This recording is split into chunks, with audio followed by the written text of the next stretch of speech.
The stories told in this radio series were drawn from a collaborative research study of alcohol-related problems in Uganda. The study focused on techniques Ugandans living in the suburbs of Kampala use to respond to cases of problem drinking.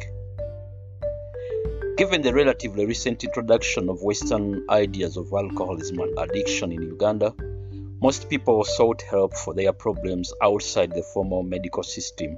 They visited herbalists to buy herbal emetic therapies. They made offerings to the Rubale spirits in the shrines of Basamize. They prayed for deliverance in the Pentecostal and Charismatic churches. This radio series is a collection of their stories. The stories told here are true as remembered by the people who shared them with the research team. The research team hopes that in sharing these stories with you, that you may come to learn about the wide range of techniques people use to resolve situations of problem drinking.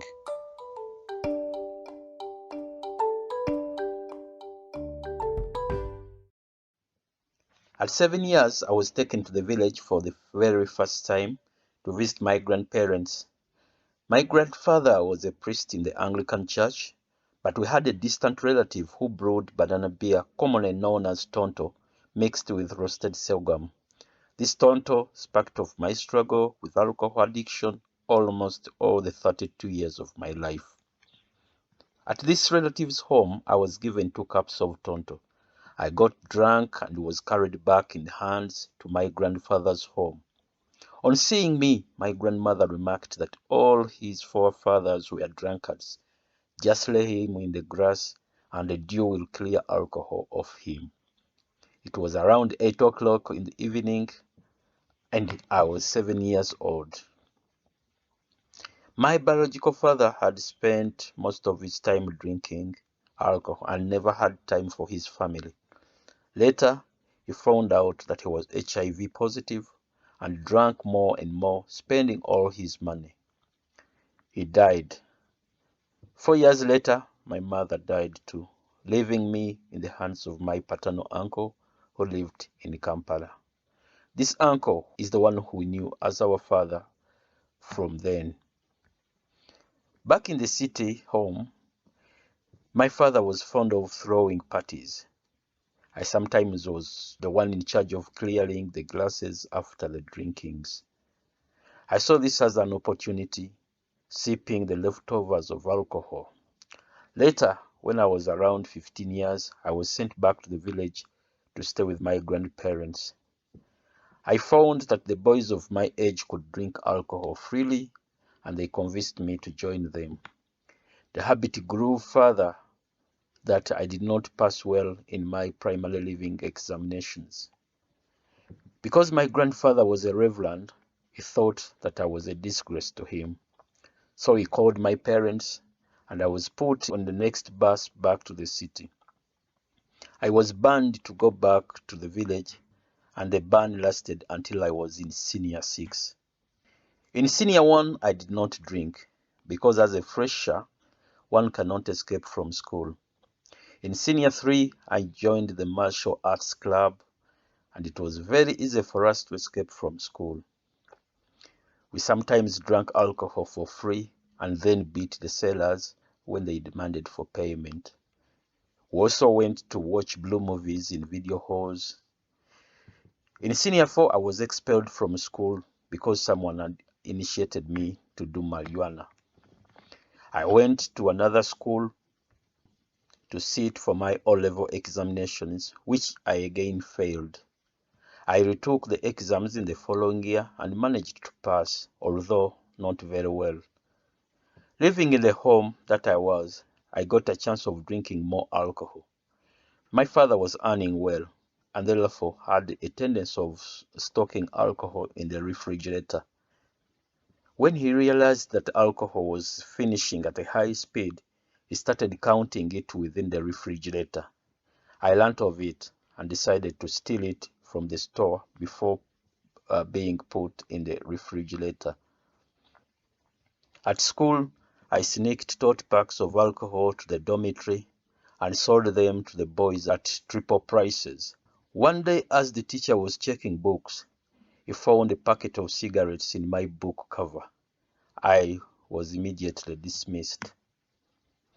Because of my father's connections, I was given a place in another school whose owner was a Rotarian. Here, I would have performed well in class, but my escaping to nightclubs never stopped.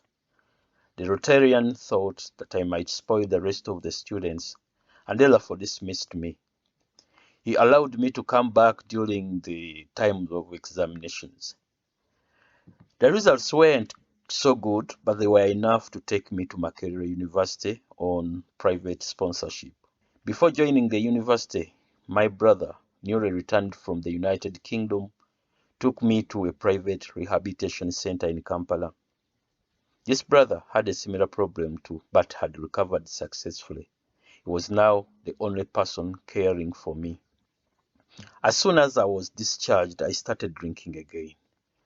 At the university, I met old friends from numerous schools that I had attended. I resumed drinking more than I had done before. I later stopped studying and went to live in the nearby ghetto. My life in the ghetto was dreadful. Cut off from my family, my brother too, I now lay on the mercy of fellow drunkards and alcohol sellers. I could go days without eating anything, but got alcohol from friends. Other times I did petty jobs like washing people's clothes or roasting pork and chicken. At the end of the day's work, I never earned more than 2,000 Uganda shillings. The place where I lived was so dreadful. The shacks were close to each other and most sold alcohol. The trenches were many and they did not carry water but also feces, because there were few latrines. This was the place with all kinds of people, but most were there to hide from the long arm of the government. There were police raids during the nights. If anything got lost, the shack owners blamed those of us who slept outside. I myself was for several times jailed for different kinds of offenses and bailed out later.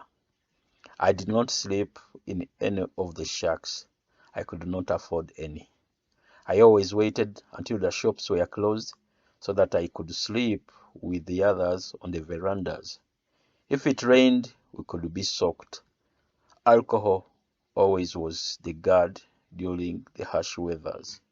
Finding food to eat was hard for me during this time. I did not have the money and therefore waited until food was thrown away that I picked to eat. At other times when I was lucky, kind people would share with me some of the food. But in all, my appetite for food was very limited. I always preferred a tot pack of waraji to a plate of food. The conditions made me look feeble and malnourished. My body was most times full of scars because of the fights I always had with fellow drunkards and the law enforcers. My parents took me again in the same rehab. I was taken to a government mental referral hospital where I spent 90 days. During this time in the rehab, I had a sexual affair with a fellow patient, a girl who was also recovering from substances. The girl was discharged before I was. When she came back to visit, she told me that she was pregnant with twins. I was taken to the National Referral Hospital again, and when I was discharged, I went back drinking. The twins were born and their mother had sobered, but I had not. Their mother gave me a condition that I needed to sober up first before I could see my twins. This angered me and I drank more and more. She later switched off the phone, which I had known, so I lived miserably thinking about my twins whose names I did not know. It was about 6 years that I lived in this kind of life in the ghetto. About 1.5 years ago, a new outpatient rehabilitation center was started in the east of Kampala city. I was advised by a friend who is a member of the AA and decided to try it there. Before that, I had visited my mother in her office, and my mother had told me a few words saying that, "You sober up, we shall talk the rest." At the new rehab, a counselor told me that you don't even need inpatient rehabilitation. I'm going to teach you every day. We mastered the 12 steps and had the AA meetings twice a week. It was not easy for me, walking 4 miles every day to and from the rehab, and I did not have food and other basics. Worse still, I had to continue dwelling in the ghetto because it was the only place that I had. I persevered amidst all these difficulties. A few times I succumbed to the pressure and relapsed, but I could realize that I was losing my future. I sobered up again.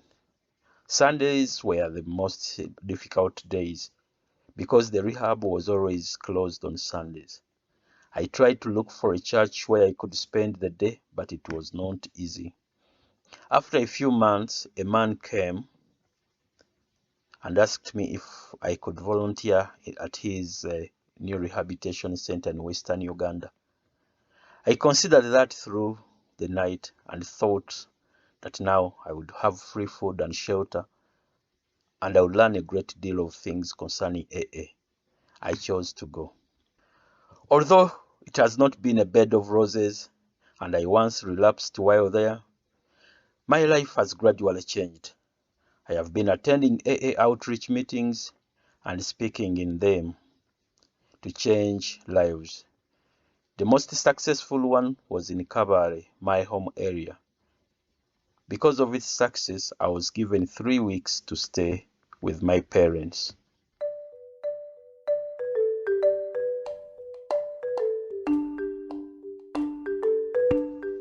The study was carried out by Dr. China Shaz, George Mpanga, and Sarah Namirembe, and was funded by the University of Virginia, the National Science Foundation of the United States, and approved by the Uganda National Council for Science and Technology. In accordance with the requirements of the Uganda National Council for Science and Technology, they have changed the names of the people involved, as well as places and other identifying details.